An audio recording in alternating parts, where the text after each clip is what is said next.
Assalamualaikum, saya Nur Atika Sofia binti Rahimudin, bernombor Menteri A21A28114 dan ahli kumpulan saya Malina binti Nurul Lazi A21A2567, Ahmad Nazri bin Zulkifli A21A2360, Nur Azli Zawati binti Halim A21A3367 dan Nur Humairah Afika binti Nur Hisham A21A2904 ingin membentangkan tentang peningkatan masalah penipuan atas talian dalam kalangan masyarakat.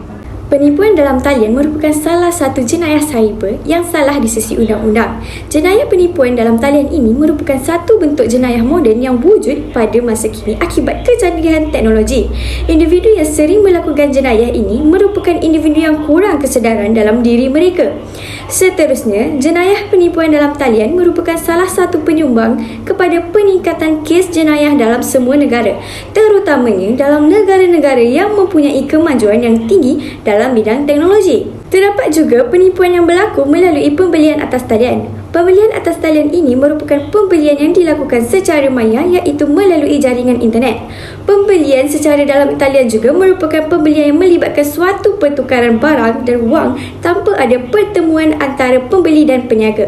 Terdapat punca-punca penipuan dalam talian. Yang pertama adalah peningkatan penggunaan internet. Hal ini dapat menyumbang kepada berlakunya peningkatan penipuan dalam talian serta mendorong ramai individu yang berkemahiran dalam bidang ICT menggunakan kepakaran mereka dengan melakukan jenayah dalam talian. Yang kedua adalah kemunculan e-dagang pada masa kini. Hal ini kerana kemunculan e-dagang telah menjadi punca ramai individu memilih cara yang lebih senang dan mudah untuk mendapatkan sesuatu barang, iaitu dengan hanya membuatkan sebarang pembelian atau pembayaran barangan hanya melalui atas talian. Yang ketiga adalah kemunculan internet sebagai alat komunikasi terkini. Kemunculan internet ini menyebabkan ramai individu menggunakan internet untuk berkomunikasi dengan individu lain, terutamanya dengan keluarga jauh. Bagi memudahkan komunikasi dalam talian, pelbagai kemudahan laman web seperti Facebook telah diciptakan. Seterusnya, saya Marlina binti Nurul Lazi akan membentangkan punca seterusnya penipuan dalam talian, iaitu sikap ketamakan manusia. Segelintir manusia pada masa kini memiliki perasaan yang malas untuk bekerja keras. Mereka lebih memilih untuk melakukan jenayah seperti jenayah penipuan dalam talian untuk mendapatkan wang dengan lebih cepat. Hal ini kerana jenayah penipuan dalam talian hanya memerlukan kemahiran dan pengetahuan yang luas dalam bidang ICT tanpa memerlukan mereka untuk bekerja dengan lebih keras. Punca yang terakhir ialah tahap kecurigaan yang rendah. Pada masa kini, segelintir pengguna yang terlalu mudah percaya dengan tawaran yang ditawarkan oleh peniaga atas talian merupakan salah satu bukti bahawa pengguna pada masa kini memiliki tahap kecurigaan dan kepekaan yang rendah terhadap jenayah penipuan dalam talian. Seterusnya, statistik peningkatan kes penipuan dalam talian.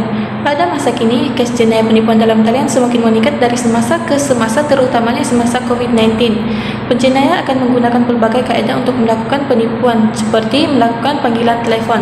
Sebagai contoh, mereka akan menggunakan identiti sebagai pegawai kerajaan untuk menipu mangsa melalui panggilan telefon. Selain itu, pada masa kini, aduan transaksi dalam talian juga turut menunjukkan pola peningkatan dalam tempoh 5 bulan pertama tahun 2021. Aduan transaksi yang telah direkodkan dalam Kementerian Perdagangan Dalam Negeri juga turut menunjukkan pola peningkatan dari semasa ke semasa.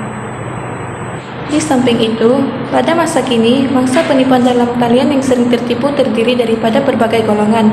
Antaranya ialah golongan pelajar sekolah dan juga pelajar universiti yang menjadi salah satu mangsa penipuan dalam talian. Seterusnya, kesan isu penipuan atas talian. Melalui kajian isu ini, didapati beberapa kesan yang dapat dijelaskan, antaranya kesan falsafah pendidikan kebangsaan dalam intelek, iaitu merosakkan sistem dan tujuan ilmu. Ilmu pengetahuan yang diperolehi tidak digunakan dengan cara yang betul, malahan memanipulasi suatu ilmu untuk memperdayakan orang ramai dengan tujuan mengauk keuntungan daripadanya. Bagi pengguna, perlu ada ilmu dalam mengkaji sesuatu terlebih dahulu supaya dapat menentukan sebuah perniagaan itu betul atau tidak. Kedua, objektif hukum negara yang terganggu dengan kesan buruk teknologi, iaitu maklumat pengguna terjejas. Individu yang salah memanfaatkan teknologi yang sepatutnya mendapat maklumat, sebaliknya mengambil maklumat peribadi mangsa sebagai agenda mereka. Pengguna dapat mengelak berlaku pengambilan data dengan memastikan mempunyai mod keselamatan data.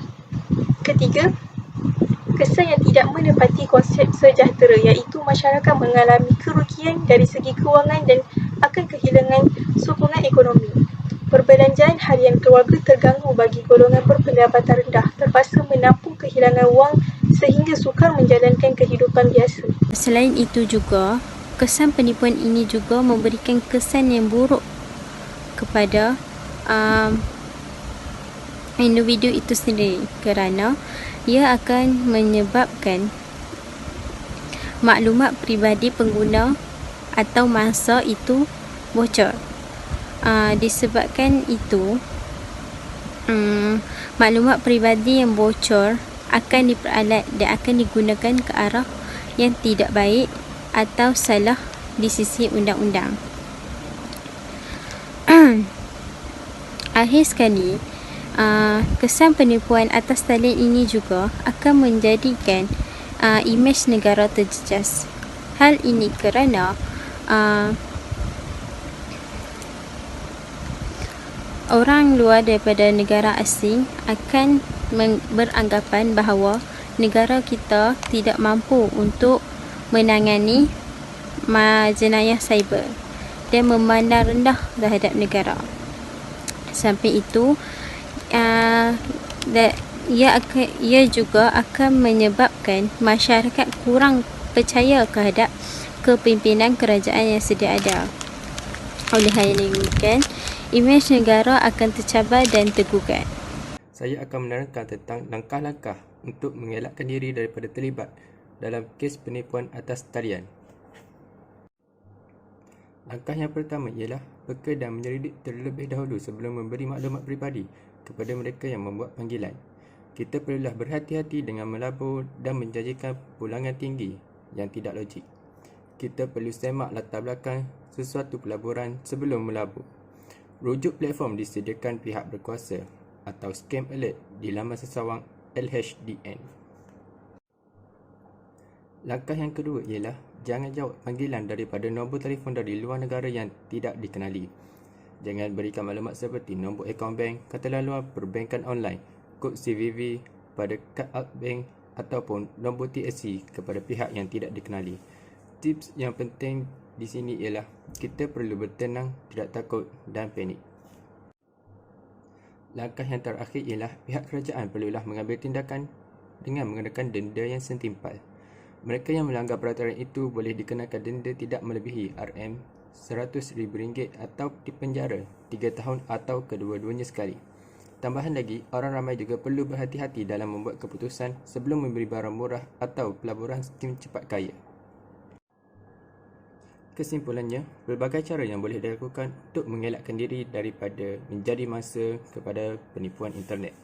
Pihak berkuasa harus bertindak melakukan kempen kesedaran secara meluas berkenaan isu ini supaya ia tidak memudaratkan kemaslahatan masyarakat Malaysia. Setiap usaha yang dilaksanakan untuk membanteras kes penipuan internet memberikan hasil yang positif.